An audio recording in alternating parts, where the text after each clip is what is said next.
जिंदाबाद जिंदाबाद जिंदाबाद पुलिस भैया जिंदाबाद जिंदाबाद सुनीता चौधरी जिंदाबाद जिंदाबाद जिंदाबाद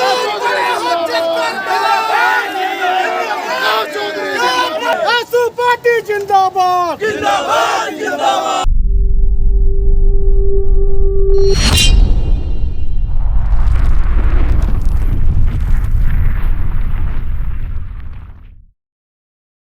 रामगढ़ विधानसभा के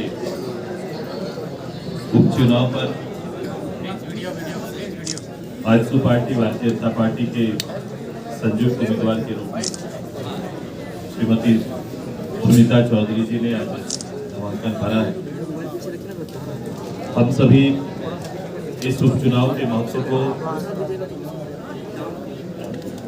समझते हुए इस राज्य के वर्तमान हालात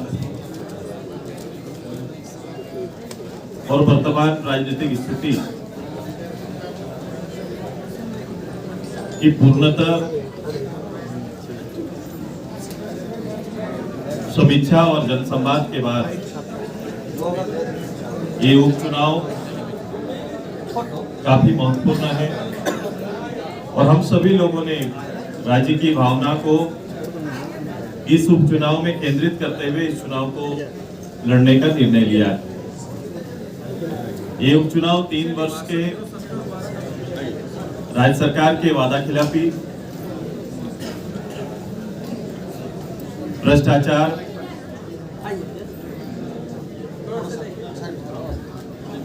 हर स्तर पर लूट और जिम्मेदार व्यक्ति का झूठ के खिलाफ में झारखंड जैसे प्रदेश जिसके संभावनाएं, पॉलिटिकल संभावनाएं और इसके ग्रोथ को इसके कहीं ना कहीं वर्तमान सरकार के निर्णयों, उनके कार्यक्रमों से प्रभावित हुआ है।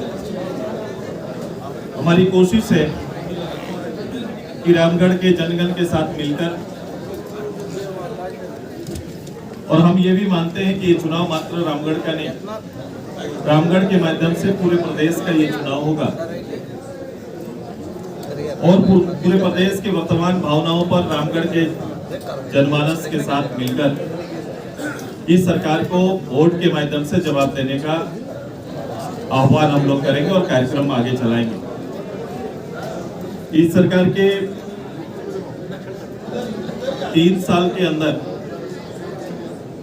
राज्य के मुखिया ने किसान, नौजवान, छात्र, महिला सुरक्षा जैसे महत्वपूर्ण विषय पर इन बड़े समूह को कहीं ना कहीं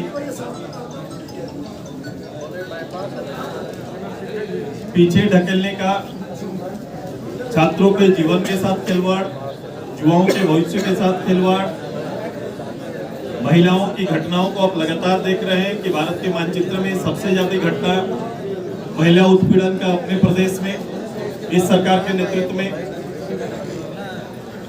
साथ ही साथ किसान, आम जन का हालात भी आज के दिन में खस्ता है। लोग निर्णय नहीं ले पा रहे हैं चूंकि इनके भ्रम में 2019 के चुनाव में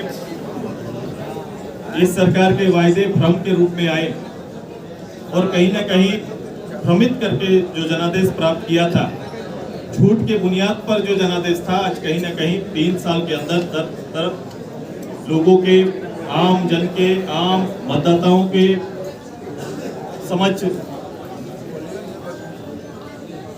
क्लियर होते जा रहा है, प्रदर्शित होते जा रहा है।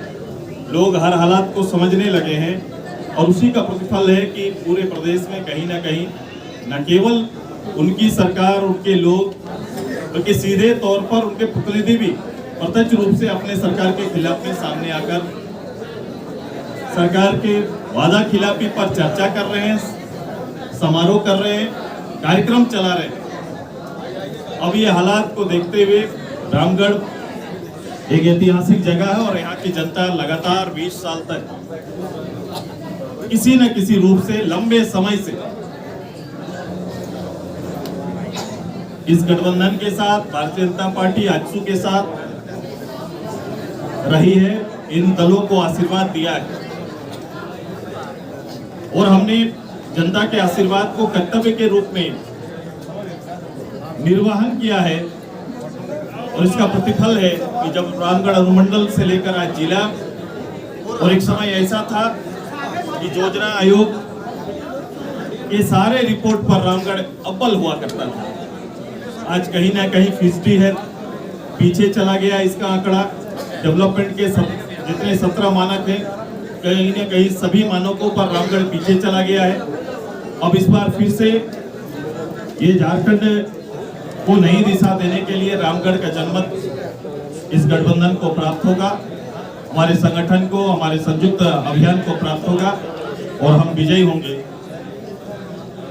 यही हमारा संकल्प है और यही आज से हमारा अभियान प्रारंभ होगा। इसमें कोई दो राय नहीं है और वो प्रारंभ हो चुका है। कई घटनाएं, कई सूचनाएं हम तक पहुंची भी है। हम तो यही उम्मीद करेंगे कि जिसका जो दायित्व है चुनाव आयोग के दायरे के अंदर में, उस दायित्व के अंदर समान दृष्टि से शासन को काम करना चाहिए, शासन काम करना होगा। आपके 14 प्रमुख योजना पर भी दाग लगाया गया है, कहा गया सरकारी तंत्र की तरह काम। मैं कांग्रेस के समझ पर बलिहारी है, कांग्रेस किस रूप से समझता है, उनके कार्यकर्ता, उनके पदाधिकारी किस रूप से समझते हैं चीजों को। ये पार्टी का हम अगर वो 3 साल लोगों के दरवाजे नहीं गए, हमारे कार्यकर्ता घर घर दरवाजे जा रहे हैं तो भी उनको परेशानी हो रही है। जो भी चुनाव हम लोग ने लड़ा है, उपचुनाव जो भी आया, पिछले चुनाव के परिणाम से ऊपर आया है। आप उस चुनाव के मत के अंतर को देखो तो कहीं ना कहीं मतांतर जो था पिछले 19 में, वो जब हम लोग उपचुनाव के माध्यम से आए, जहां भी लड़े वहां मत प्रतिशत बढ़ा है। और चुनावी नारे अपने अपने होते हैं, जैसे लोग अपना पार्टी अपना तय करता है, लेकिन यहाँ तो पूरा जन का एक ही नारा है कि भाई जो वर्तमान सरकार हटाओ नारा है। रामगढ़ उपचुनाव के लिए आजसू और भारतीय जनता पार्टी गठबंधन के प्रत्याशी के रूप में सुनीता चौधरी नामांकन किया। तो आप देख रहे होंगे कि आज के नामांकन में चाहे वो भारतीय जनता पार्टी हो या आजसू, सभा में उत्साह है। नामांकन के अवसर पर हमारे चाहे वो आजसू के विधायक हो, सांसद हो या भारतीय जनता पार्टी के विधायक पटेल जी हो, चाहे हमारे शमरी लाल जी हो, किशोर दास जी हो, पूर्व विधायक हमारे अटल जी हो, मनोज यादव जी हो, सारे लोग पहुंचे। और यह इस बात को प्रमाणित करता है कि भारतीय जनता पार्टी और आजसू दोनों मिलकर इस चुनाव में विजयी होने का काम करेंगे। और सुनीता चौधरी जी जो एक शिक्षित महिला भी हैं, शिक्षाविद भी हैं, ये विजय प्राप्त करेंगी। एक चीज और मैं कह दे रहा हूँ, आप देख रहे होंगे क्योंकि आप इस क्षेत्र से यदि आते हैं, कभी कभी मुझे गांव में इस क्षेत्र का जाने का अवसर मिला है तो मैं देखता हूं कि गांव-गांव में इतना विकास हमारे चंद्रप्रकाश चौधरी ने किया है जिसकी कल्पना कोई भी नहीं कर सकता है। और हम लोग जब देखते हुए जाते हैं तो लगता है कि हम लोग को भी ऐसा ही करना चाहिए। इसलिए मैं कहना चाह रहा हूँ कि आप यहाँ से जैसे चढ़ान पर आप चढ़ेंगे रांची जाने के लिए, बाया साइड आप देखेंगे तो आपको नजर आ जाएगा। तो मैं ज़्यादा उस समझ में नहीं जाता, मैं इतना ही कहना चाहता हूँ कि ये काम का प्रतिफल पार्टी के सभी नेता आएंगे, इसकी चिंता आप छोड़ दीजिए। सभी आएंगे और यहाँ पर प्रचार करेंगे, जनता के बीच जाएंगे, गांव-गांव, घर-घर जाएंगे। सर इसका कार्यकर्ता बागी हुआ है जो नॉमिनेशन किया है, सर पार्टी कोई एक्शन ले रही है क्या? देखिए ये तो बात का बात है। अब जिसकी चर्चा करो, हमसे भी मिले थे, नॉमिनेशन करके लौट रहे थे तो वहाँ मिले थे। भैया नॉमिनेशन करने का अधिकार है, कल आप भी नॉमिनेशन कर दीजिएगा, क्या किया जाएगा। इसलिए मैं कह रहा हूँ नॉमिनेशन करने से नहीं होगा। भारतीय जनता पार्टी और राष्ट्रीय पार्टी का उम्मीदवार एक ही है और जिसका नाम है सुनीता चौधरी। आप लोग को भी लगाना चाहिए, इसी में मुक्ति मिलेगी। लेकिन मैं एक बात और कह दे रहा हूँ, वैसे हमारे माननीय सुदेश महतो जी ने बताया इस सरकार के बारे में कि सरकार का क्या है।